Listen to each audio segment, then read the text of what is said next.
I'm Nolene Mbulivo, and I work for Diverse Voices in Action for Equality, or DIVA for Equality, and I'm part of many social movement initiatives around the Pacific and globally.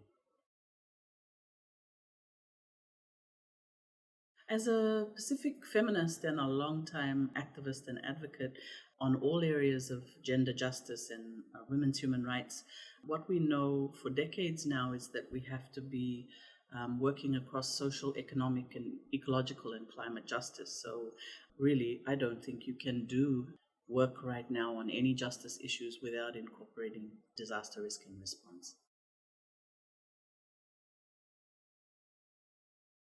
There are two ways that we have to look at this, and I think women in the Pacific are leading in it, which is the intersectional and interlinked vulnerabilities and marginalization is really important. So one is about the impacts are greater on women and girls, but also gender non-binary people. And then if you look at the leadership, women have been in there doing the work of substantive leadership, whether it's on the prevention side of things or it's in terms of the response and reconstruction and reimagining society and the state for everyone to have better development outcomes and justice and human rights for everyone. So I think it's both the impacts are greater on women and girls, but also that we are definitely already in leadership, particularly in climate frontline states like Fiji and the Pacific. One of the wonderful things about the work I do is the number of different kinds of initiatives that are being undertaken by women and girls and gender non-binary people across the region and globally. And there's about 14 projects that we have ongoing at local level in informal settlements here in Fiji, but also in rural and maritime areas. And they range from things like, how can you be more resilient if you're, let's say you don't have coconuts, you don't have the voi that we use for mats. And these mats, for instance, they have a significance in our lives in many, many ways. So they're about ritual, yes, they're used at birth, they're used at marriage, at death, all the way through one's life, but also they are part of our everyday lives to put on our floors, to have in our kitchens, in our sitting rooms. So who makes those mats? It's women. And what happens if the voi is not available anymore, the pandanus plants, because our ecosystems aren't working as we'd like them to do. So what we've been working with women in maritime and rural areas is to say, what are the things that you require in order to be more resilient? How do we look after the ecosystem? How do we defend the commons? And women came back to us very, very clearly and said, we want to do A, B, C, D, E, F. We want to plant these things. We want food and fruit forests. We want to be sure that as things get harder for us in the coming decades, as we experience more loss and damage, that we want to be ready. So that's one set of leadership, is women already doing this work. Then if I point to what's happening at the regional level, we have these wonderful coalitions. And the good thing, I think, about social movements is that there are those that are kind of feminist coalitions. So you have Shifting the Power Coalition, you have Women Defend the Commons Network, you have a wonderful young feminist network called Ganga, you have PCAN, which is where women-led initiatives are then part of wider mainstream sets of work.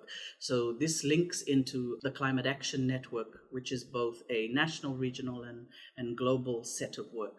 So if you're working in all of these areas, kind of in a fractal approach, where you're everywhere, but people are trying to be coherent and talk to each other about the really key sets of work that you're doing, then you don't have to be everywhere. You're sharing the load.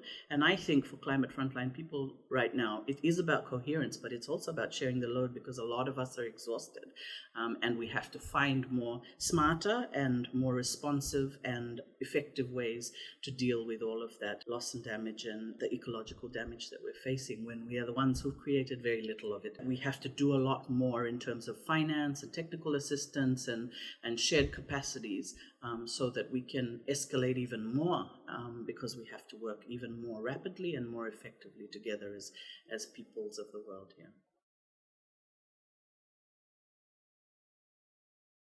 There's a lot of barriers to women's leadership in DRR, and I think they range from kind of systemic problems. So, how can anyone who's trying to do incredibly important work, whether it's on climate disaster risk and response or humanitarian work or biodiversity protection, how is that possible when, one, we're in a region where we have double the global rates of violence against women? So you've got this, existing epidemic of violence that we have to face every day. And I think that's, it's very clear that the state is duty bearer, therefore they have a responsibility to change those conditions, but also that we as civil society and women leaders of every kind, whether you're a women leader within the state or outside the state, we have to insist that we are taken seriously, that our work is recognized, that work is also linked to sets of work on a second issue. So you have violence against women and girls, but it's also about the care economy. So unpaid care, domestic, and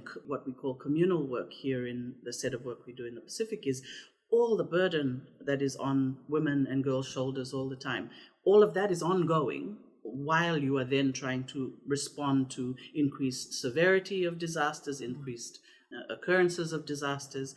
And then you're also dealing with issues such as the pandemic, and we've had closure of borders for a long time, so you now have increased poverty, which is the third set of conditions that we have to think about. So all of those conditions that we're dealing with on a daily basis, they have to be in the analysis, they have to be in the response, and we have to be making sure that anytime, including in a regional meeting and in a global set of multilateral engagements, that this work is really core. That's why in terms of things like the Sendai framework, we really need a gender action plan.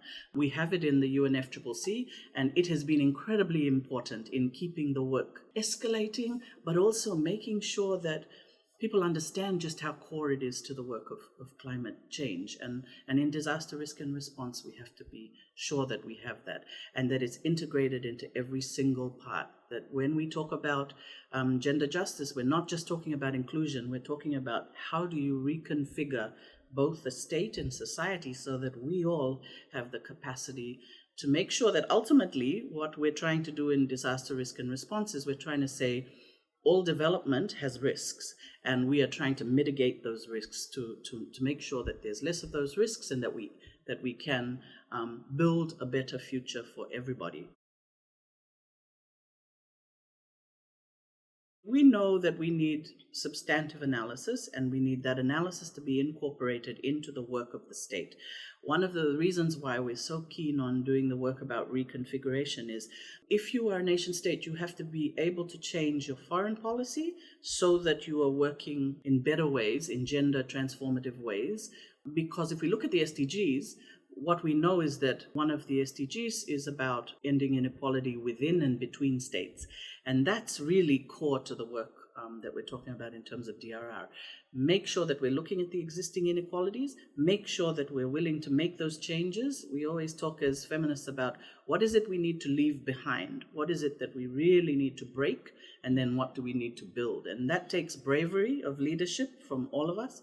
We're in an ecological crisis now. Right now, we're in an economic crisis, we're in a social crisis, and we require all of us to be working in ways we never have before. So we have a saying in the women's movement, in the feminist movement, which is, we'll never give up on ourselves, on other species, and on the living planet. We have 200 species a day that's becoming extinct.